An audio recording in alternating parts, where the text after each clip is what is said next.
presented them to Council, and Council graciously approved our memos.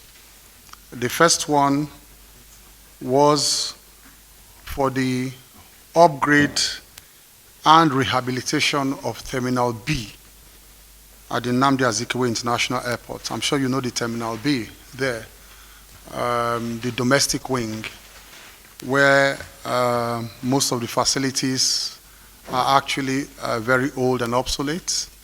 The chillers are not at their best. Most of them have outlived their lifespan, and the carousels and a couple of other infrastructure at that terminal. So we plan to upgrade and rehabilitate that terminal, and Council graciously approved our memo for the upgrade and rehabilitation of that terminal. And it is awarded for the cost at the cost of 2,442,418,004 naira. We also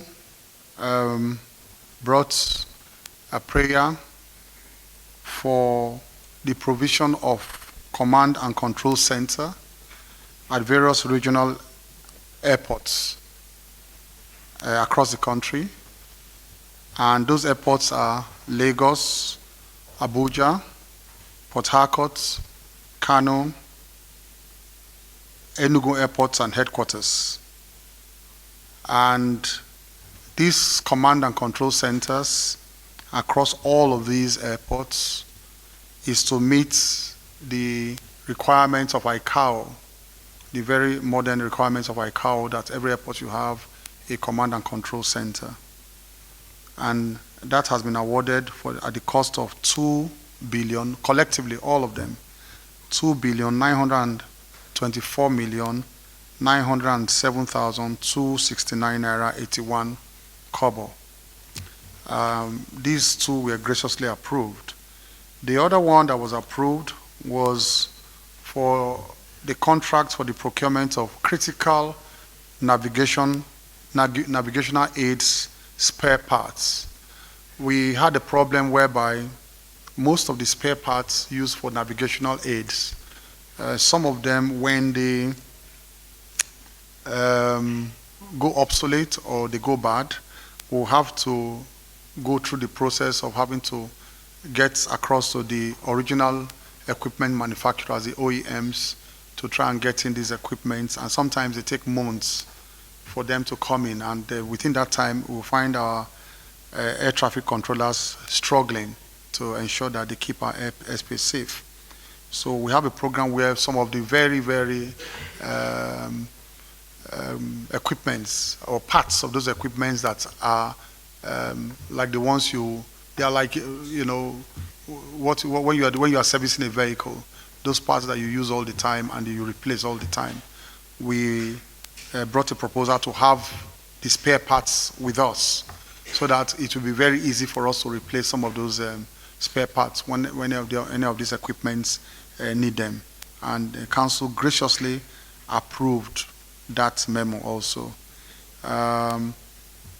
And most of those equipments are coming from, of course, we all know the giants, equipment manufacturing giants, Indra in Norway, and they're coming at the sum of 654,000 US dollars plus another 201 million naira, 411,364 naira. Those are the two major prayers memos that were approved today for aviation. Thank you. I want to reiterate what my two colleagues said earlier on, where they commended the vision of President Bola Ahmed Tinubu.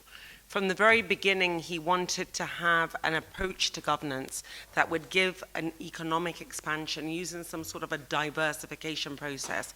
And that's what he did by identifying this ministry, the Ministry of Art, Culture and and Creative Economy, now the Ministry of Art, Culture, Tourism and Creative Economy, the first of its kind, has never been done before in the history of Nigeria, where it's a standalone ministry that will be able to really interrogate and have a deep dive into all the potential abound within this industry. So what we started to do from the beginning in terms of looking at how we can really have this economic expansion is to think outside the box. How can we, as a ministry, contribute to the expansion of Nigeria through what we already have? And one of the FEC memo that we brought to Council today was for the approval of monetization of tangible and intangible asset in the creative and tourism sectors by our ministry together with the Ministry of Finance Incorporated. As we all know, Nigeria is extremely blessed, and is not blessed only within the creative and cultural industry, but also within the tourism industry. We have a lot of assets to our name. So we're looking at how we can use that to monetize it, and by monetizing it and securitizing it, we can also bring this value back into the communities, into the country, and into the economy as one. So this memo was to monetize Nigeria's tangible and intangible assets in both the creative, cultural, and the tourism industry. And it really is about creating a new revenue stream, one that has never been done before, but using what we already have as a nation. And of course, growing the economy. Our ministry has committed to contributing and growing the economy by $100 billion by 2030.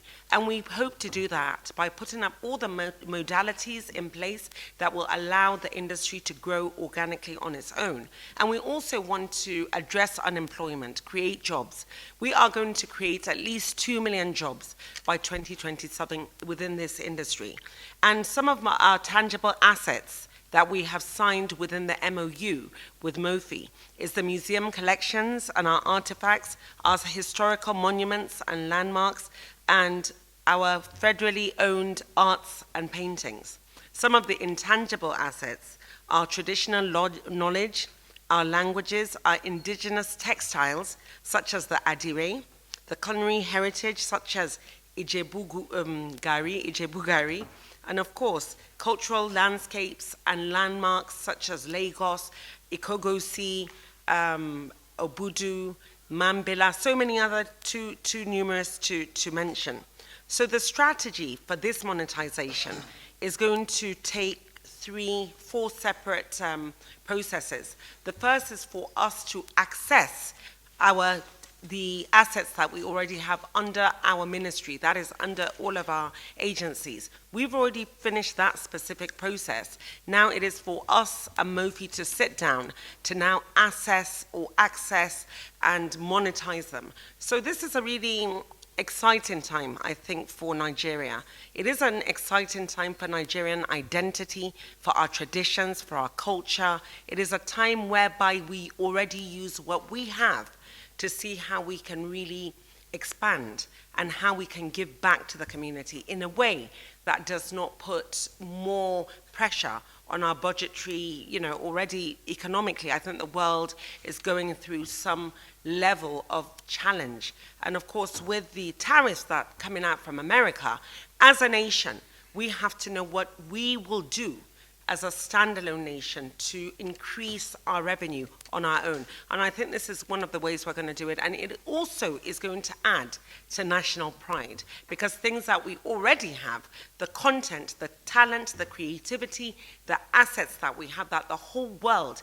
is interested in. Now what we are doing is to put a framework, a strategy in place that will allow us to really get the worth and the value from it. So this was approved today, and it's a very exciting time, I think, not only for the ministry, but for the nation as a whole. Thank you. Thank you, Honorable Minister. Thank you. From the Ministry of Industry, Trade and Investment, through me, the Minister of State, responsible for industry, an acknowledgement of 2 recent very profound pronouncements. One at the last Federal Executive Council by Mr. President on the Renewed Hope Agenda and Nigeria First policy, and the other some weeks back by the National Economic Council requiring the setting up of a CTG board, cotton, textiles, and garment. Under the Nigerian First policy, the ministry's acknowledgement was about the fact that the promotion of made in Nigeria goods and services, is one of the key mandates, of industry. So the acknowledgement was to thank Mr. President, because it was a plus for industry. Nothing kills a country's industrial development and progress as much as the lack of patronage for made in Nigeria goods. In a tour of some industries, it's been discovered how some industrialists manufacture goods, they are not sold, they are not bought because of the unquenchable thirst for foreign-made goods. The appreciation, for example, that although in the past we've had Executive Orders 3 and 5, that this policy pronouncement by Mr. President last week, widely acclaimed by the Nigerian public, the public is also waiting to see that it's implemented. So having to set up, the proper framework for that policy implementation was highlighted. And the fact that the contribution in terms of economic value of implementing this policy is upwards of about 3 trillion, naira annually. It's going to contribute to about 20% growth in the manufacturing sector in the next 3 years, contribute about 500,000 jobs in the short term, and lead to a reduction in about 30% of unnecessary foreign imports. So all of these, came in for mention. And then on that CTG, like I said, NEC had actually recommended for the setting up of the board. The cotton, textile, and garment sector is so important.